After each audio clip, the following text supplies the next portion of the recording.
सरकार पर जमकर हमला बोला। कहा जब सरकार जनता में हार गई तो प्रशासन के आगे कर रही है। केंद्र और प्रदेश सरकार के नारे ही नहीं टकरा रहे हैं, उनके इंजन भी आपस में टकरा रहे हैं। जो नारे प्रदेश सरकार देती है उनको केंद्र सरकार के नेता काट रहे हैं।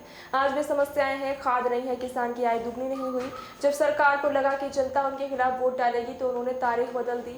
मीडिया से बात करते हुए कहा कि मुख्यमंत्री योगी आदित्यनाथ के नारे बटोगे तो कटोगे पर कहा कि वह उन्होंने अंग्रेजों को लेकर दिया है। ये अंग्रेजों के विचारवंशी लोग हैं। उन्होंने नारा दिया था भारत को गुलाम बनाने के लिए, जनता के बीच में नहीं पहुंची, इसीलिए इस तरह दे रहे हैं। जो इस तरह का नारा दे रहे हैं, शायद लोकतंत्र के इतिहास में इससे नेगेटिव नारा कोई नहीं हो सकता।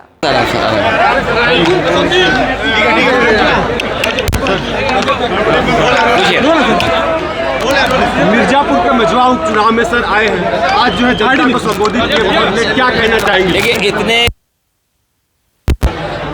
और जब मेरा एडमिनिस्ट्रेशन और तमाम जो सहयोग मिलना चाहिए था, जो ज़मीन पर आपसे बेहतर कौन जानेगा कि सरकार जब जनता में हार गई तो प्रशासन को आगे कर रही है, जबकि उन्हें अपनी उपलब्धियां बतानी चाहिए कि जब दिल्ली और लखनऊ की सरकारों ने क्या किया है।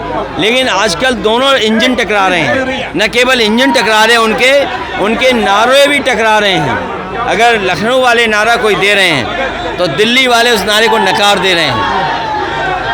वही बुनियादी बातें, खाद उपलब्ध नहीं है, किसान की आय दोगुनी नहीं हुई, महंगाई बढ़ी हुई है। इन्होंने हार के डर की वजह से जो अपना इनका इंटरनल सर्वे है और लोगों की चर्चा जब हुई और उसकी भनक पड़ गई कि लोग इन्हें वोट डालेंगे इनके खिलाफ, तो इन्होंने चुनाव की तारीख बदल दी।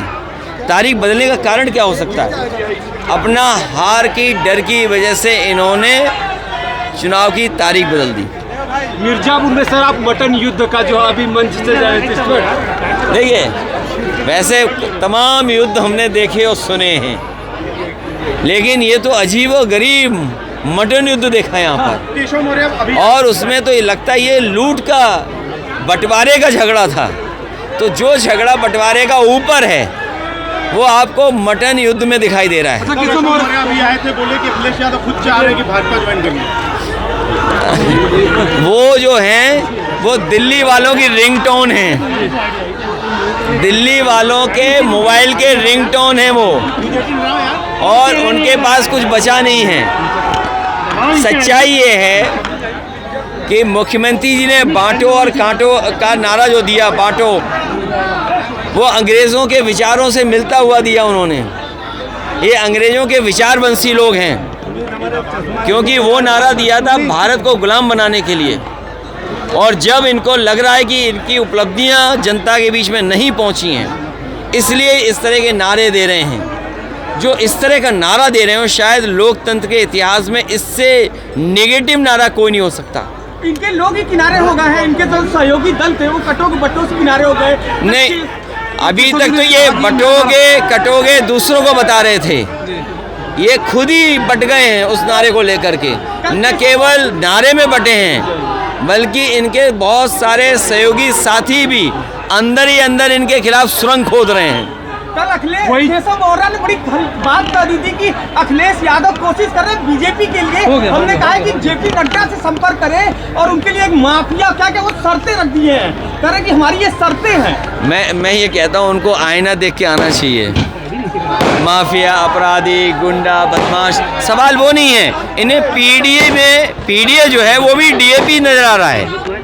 पीडीए और डीएपी में नजर नहीं आ रहा इनको कुछ भी, इसीलिए आज किसानों को डीएपी उपलब्ध नहीं करा पा रहे हैं, क्योंकि इन्हें लग रहा है कि अक्षर पीडीए और डीएपी एक ही चीज है। क्या अखिलेश यादव हटने वाले हैं? मुख्यमंत्री हटने वाले हैं? देखिए, प्रशासन के ही दम पे ये चुनाव लड़ रहे हैं। इसलिए मैंने कहा, प्रशासन से मैंने यही कहा है कि बाबा साहब भीमराव अम्बेडकर जी को याद कीजिए। उन्होंने हमें एक वोट डालने का अधिकार दिया है।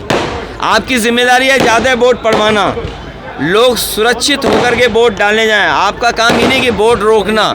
इनको निर्देश मिले लखनऊ से कि वोट ना पड़ पाए। जो समाजवादियों के अच्छे बूथ हैं उन पर वोट नहीं पड़ना चाहिए, वोट रोकना चाहिए। तो हम कह रहे वोट क्यों रोक रहे हो? आप भी कपड़े बदल लो, आप भी चुनाव लड़ लो। महाराष्ट्र एक तरफ मुख्यमंत्री जी जो है और ऐसे अधिकारी लोग, याद रखना, ऐसे अधिकारी लोगों के लिए वो डीजीपी ने क्या कहा था अभी, जो पूर्व डीजीपी, जो पहले डीजीपी बने थे, कि जो सरकार के इशारे पे गलत काम करते हैं, समय आता है उनके साथ कोई खड़ा नहीं होता है।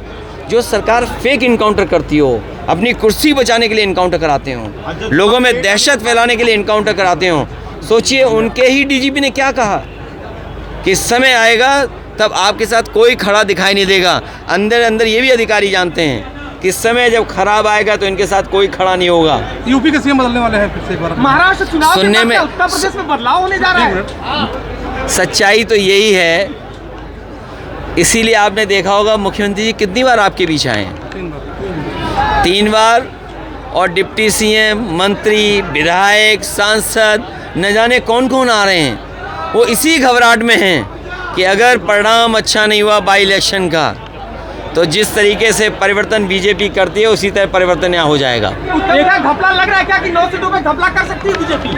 प्रतिशत के हिसाब से देखेंगे तो 100% समाजवादी पार्टी इंडिया गठबंधन जीतने जा रहा है, और सीटों का हिसाब किताब देखोगे तो 9 की 9 सीटें गठबंधन समाजवादी पार्टी जीतने जा रही है। एक तरफ सभा में लेट आने का कारण, लेट आने का कारण यही है कि कार्यक्रम करते करते लेट हो गए, और अगर ये रोकते भी तब भी मैं आता, हवाई जहाज रुक जाता तो सड़क से आते, और सड़क से रोके होते तो देखो हमारे साथी ने ठीक कहा, अगर साइकिल से भी आना पड़ता तो साइकिल से आते यहाँ पे अपनी बहन को वोट से जिताने के लिए।